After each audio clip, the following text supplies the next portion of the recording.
We're now going to make a backup of our Windows 7 computer so that if anything does go wrong during the course, we will be able to go back to this point and all of our files and settings will be exactly the way they were when we started. So to do this, we're going to go to the Windows icon and click on Control Panel. Now you see it's right here, back up your computer, but if for some reason it's not, click on System and Security. Then look here and you'll see it's right there, back up your computer. And I'm going to show you from step 1 how to back up your computer. I haven't even done this on this computer, and it would be good for you to see how to do it from step 1. So we're going to click Setup Backup.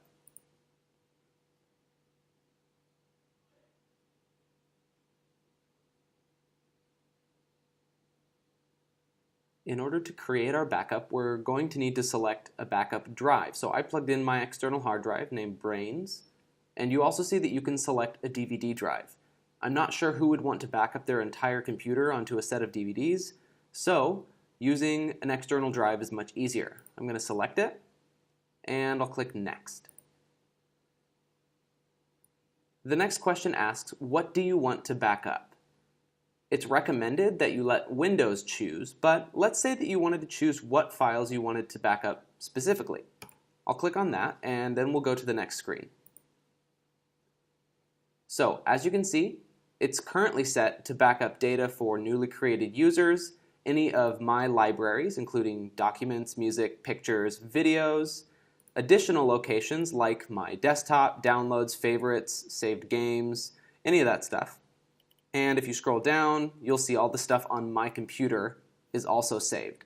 All of your applications, all of your user information on the computer, all the really important stuff is also back-upable. So I'll go ahead and select it all, and I'll click Next.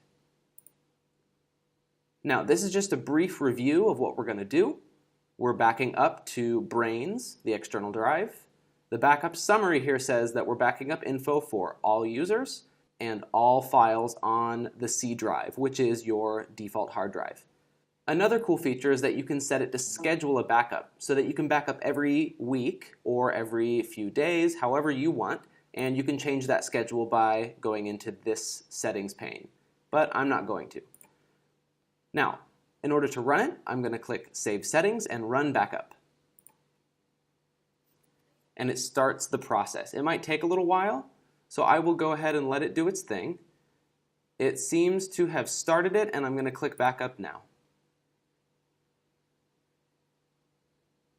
As you can see, the backup is now beginning.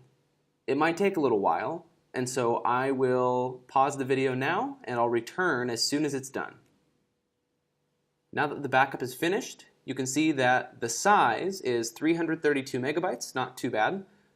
Granted, this is a new install of Windows 7.